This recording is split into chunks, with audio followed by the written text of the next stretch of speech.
Hai murid-murid, bertemu lagi kita untuk sesi pembelajaran bersama Cikgu Syah. Kali ini untuk mata pelajaran sejarah tahun 5. Unit 1, kita akan belajar tentang institusi Raja Payung Negara. Murid-murid, tahukah anda institusi raja telah diasaskan pada zaman Kerajaan Melayu awal sebagai teras pemerintahan kerajaan? Institusi raja terus diwarisi dan menjadi simbol warisan negara yang dihormati dan disanjungi oleh rakyat Malaysia. Raja atau sultan merupakan pemerintah tertinggi bagi sesebuah kerajaan berdaulat. Kerajaan pula bermaksud negeri atau negara yang ditadbir secara sah. Kedudukan raja terletak pada hierarki teratas dalam sistem pemerintahan Kerajaan Melayu awal pada masa dahulu. Raja atau sultan ialah ketua negeri yang mentadbir rakyat dan kerajaan baginda. Selepas merdeka, institusi raja terus diwarisi dan menjadi identiti negara. Murid-murid, kita perlu menghormati dan menghargai institusi raja sebagai warisan negara. Jangan pula kita mendahakai sultan ataupun raja. Dalam sistem pemerintahan Kerajaan Melayu awal pada masa dahulu, hierarki teratas adalah raja ataupun sultan. Seterusnya diikuti dengan pembesar, rakyat dan akhir sekali ialah hamba.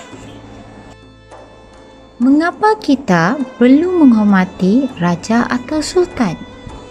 Ya murid-murid, raja atau sultan berperanan sebagai ketua negeri bagi memastikan keamanan dan keharmonian dalam negeri sentiasa terjamin.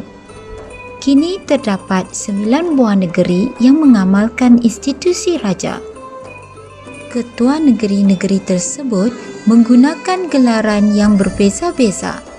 Bagi ketua negeri Perlis, gelaran yang digunakan adalah raja. Berbeza pula dengan negeri-negeri yang menggunakan gelaran sultan, antaranya negeri Kedah, Perak, Selangor, Johor, Pahang, Terengganu dan juga Kelantan. Bagi negeri Sembilan pula, gelaran yang digunakan adalah Yang di-Pertuan Besar. Murid-murid, Pulau Pinang, Melaka, Sarawak dan Sabah tidak mempunyai institusi raja. Yang di-Pertuan Negeri dilantik sebagai ketua negeri oleh Yang di-Pertuan Agong. Manakala bagi wilayah Persekutuan Kuala Lumpur, wilayah Persekutuan Putrajaya dan wilayah Persekutuan Labuan diketuai oleh Yang di-Pertuan Agong. Raja hendaklah ditaati dan dihormati. Sikap taat setia rakyat terhadap raja telah terjalin sejak zaman dahulu lagi. Dalam buku Sulalatus Salatin, Wa'dat atau perjanjian yang termeterai antara raja iaitu Seri Tribuana dengan rakyat, Demang Lebar Daun, menjadi asas pembentukan sikap taat setia. Perjanjian yang termeterai bermakna perjanjian yang telah dibuat. Ketika itu, rakyat berjanji untuk memberikan taat setia kepada raja. Raja pula berjanji untuk memerintah rakyat dengan adil dan saksama. Ingin cikgu perjelaskan konsep wadat atau wa'ad iaitu perjanjian taat setia telah dimaktubkan dalam prinsip kedua rukun negara iaitu kesetiaan kepada raja dan negara. Murid-murid, daulat ialah lambang kekuasaan tertinggi raja atau sultan terhadap kerajaannya. Raja atau sultan yang berdaulat mempunyai kewibawaan, sifat peribadi yang unggul dan kebijaksanaan tinggi untuk memerintah. Derhaka bermaksud keingkaran rakyat terhadap titah dan perintah raja atau sultan. Rakyat yang menderhaka akan dikenakan hukuman yang setimpal. Jadi murid-murid, Jangan sesekali kita menderhaka kepada raja atau sultan. Pada zaman kerajaan Melayu awal, raja atau sultan ialah ketua kerajaan bagi negeri baginda. Raja atau sultan ni mempunyai kuasa mutlak dalam pemerintahan. Segala dasar berkaitan dengan pentadbiran, perundangan, kehakiman dan hubungan diplomatik ditentukan oleh raja atau sultan.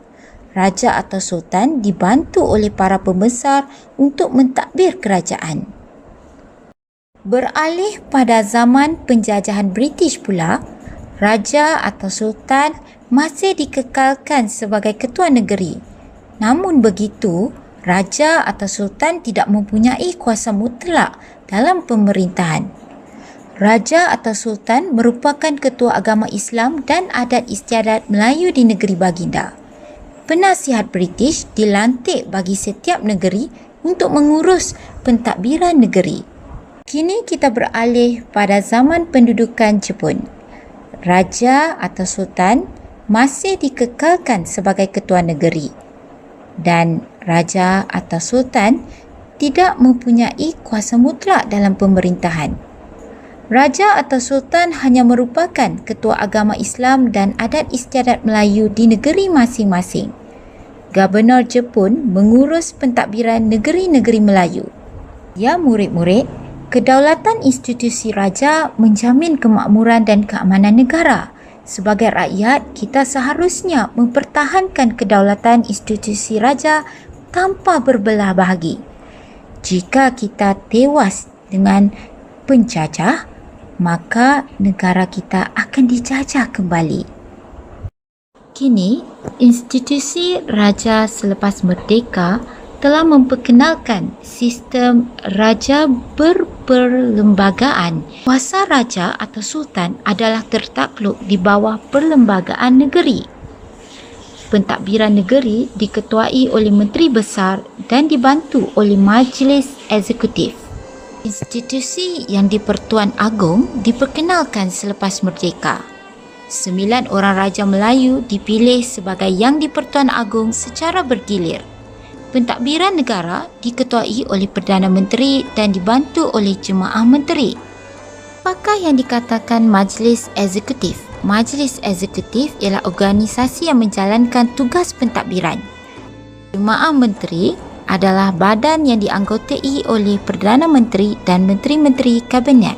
Murid-murid, hasil pembelajaran anda pada hari ini, anda dapat memahami tentang institusi raja, terutama sejarah, perkembangan dan kedudukan serta peranan raja-raja Melayu di negara kita.